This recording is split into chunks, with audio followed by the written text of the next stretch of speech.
everyone কি খবৰ সকলোৰে আশা কৰিছো আপোনালোক সকলো ভালে আছে আৰু আপোনালোকৰ দুৱাত ময়ো ভালে আছো সো আজি ভাবিছো আপোনালোকলৈ এটা ৰেচিপি ভিডিঅ' লৈ আহো কিন্তু মই ফুড ব্লগাৰ নহয় দে হেতু আগতে কৈ দিওঁ বাট মই যিখিনি ঘৰত বনাও সেইখিনি আপোনালোকৰ লগত মই শেয়াৰ কৰিব বিচাৰো সো এতিয়া ধৰক আজি বনাবলৈ লৈছো যেহেতু সামাৰ ভেকেশন ষ্টাৰ্ট হৈছে আজিৰ পৰা সেইকাৰণে মই ঘৰতে আছো আৰু আজি বনাবলৈ লৈছো মাছৰ টেঙা সো মাছৰ টেঙাটো সকলোৱে বনায় কিন্তু আজি মই আপোনালোকক দেখুৱাব বিচাৰিছো যে মইনো কেনেকৈ বনাও আশা কৰিছো আপোনালোকে ভিডিঅ'টো ভাল পাব আৰু আজি দুপৰীয়া সাজত মই কি বনালো সেয়াও আপোনালোকে চাই যাব সো প্ৰথমে মই ইয়াত সামগ্ৰীবোৰ ৰেডি কৰি ললো এফালে হৈছে টেঙামৰা শাক এফালে হৈছে কচু লগতে পিচি লৈছো মই নহৰু আৰু এফালে মাছ ফ্ৰাই কৰি লৈছো এই সামগ্ৰীখিনি মই ৰেডি কৰি লৈছো আৰু ইয়াৰ পাছত ষ্টাৰ্ট কৰিম মোৰ প্ৰচেছটো তে এফালে কেৰাহীখন গৰম কৰি লৈছো আৰু তাতে মই দিছো মিঠাতেল তেলখিনি যেতিয়া ভালদৰে গৰম হৈ যাব গৰম হোৱাৰ পাছত মই পিচি থোৱা নহৰুখিনি তেলতে দি দিছো তেতিয়া কি হয় জানেনে টেঙা তৰকাৰীখিনিৰ যিটো স্মেলটো বিৰাট ধুনীয়া হয় সো এইফালে মই নহৰু দি দিলোঁ আৰু নহৰুতে মই ইয়াতে অকণমান পিঁয়াজো দিম কাৰণ পিঁয়াজেও মোৰ মতে টেষ্টটো বেছি কৰি পেলাই সো এইফালে নহৰুখিনি অকণমান মানে ৰংটো অহাৰ লগে লগে মই তাত দি দিম পিঁয়াজ অকণমান টেষ্টৰ কাৰণে এইফালে হৈছে পিঁয়াজ সো পিঁয়াজখিনি দি দিম আৰু দিয়াৰ পাছত পিঁয়াজখিনি অকণমান মই ভাজি ল'ম পিঁয়াজখিনি যেতিয়া ধুনীয়াকৈ ভাজ খাই যাব তাতে মই কাটি থোৱা কচুখিনি দি দিম আৰু কচুখিনি অকণমান সিজিব লাগিব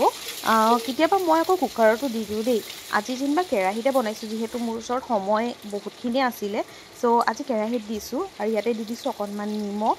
তাৰপাছত দিছোঁ হালধিৰ গুড়ি হালধি অকণমান তাতে দি দিছোঁ আৰু তাতে মই অকণমান ৰং জলকীয়াও দিম ৰং জলকীয়া একচুৱেলি ৰং জলকীয়া নহয় এয়া জ্বলা জলকীয়া হয় ঘৰতে প্ৰস্তুত কৰা হয় ঘৰতে মানে জলকীয়া গুড়ি বনাইছে আৰু এইখিনি মানে খাবলৈও ভাল হয় কাৰণ কেলে ঘৰত বনোৱা বস্তুটো কোনো ধৰণৰ কেমিকেল নাথাকে সো সেইখিনি ভাল হয় এফালে মই এইখিনি ভালদৰে মিক্স কৰি দিছোঁ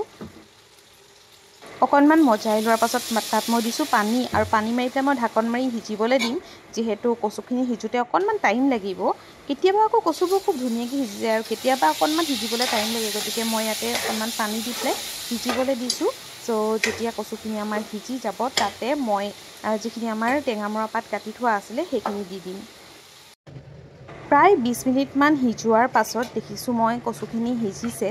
আৰু ইয়াৰ পাছতে মই দি দিম আমাৰ টেঙামৰা পাতখিনি কাৰণ কচু নিসিজাকৈ যদি আপুনি টেঙামৰা পাত দিয়ে তেতিয়া সেই টেঙাৰ কাৰণে কচুবোৰ কেঁচেলুৱা হৈ যায় সো এফালে দি দিলোঁ আৰু সেইখিনি ধুনীয়াকৈ মই মিক্স কৰি পেলাই অকণমান পানীও দি দিছোঁ আৰু ধুনীয়াকৈ সিজিবলৈ দিম এফালে এতিয়া মই চেক কৰিছোঁ যে কচু আৰু টেঙামৰা পাতবোৰ ভালদৰে সিজি গ'ল নে নাই দেখিছোঁ টেঙামৰা পাতখিনিৰ পৰা টেঙা ওলোৱা আৰম্ভ হৈছে কচুবোৰ মোৰ ধুনীয়াকৈ সিজি গ'ল আৰু তাৰ পাছত মই তাতে আমাৰ যিখিনি মাছ ফ্ৰাই কৰি থৈ গৈছিলোঁ সেই মাছখিনি দি দিম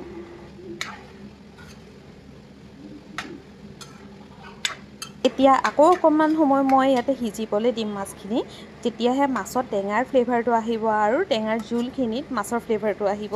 আৰু অকণমান সময় উতলিবলৈ দিয়াৰ পাছত আমাৰ মাছৰ আজি টেঙা ৰেডি হৈ যাব আশা কৰিছোঁ আপোনালোকে মোৰ এই ভিডিঅ'টো ভাল পালে বুলি আৰু যদি ভাল পালে তেন্তে লাইক কমেণ্ট শ্বেয়াৰ আৰু লগতে মোৰ চেনেলটো ছাবস্ক্ৰাইব কৰিব আৰু মোক ফ'ল' কৰিবলৈ নাপাহৰিব আকৌ লগ পাম এটা নতুন ৰেচিপিৰ সৈতে বাই বাই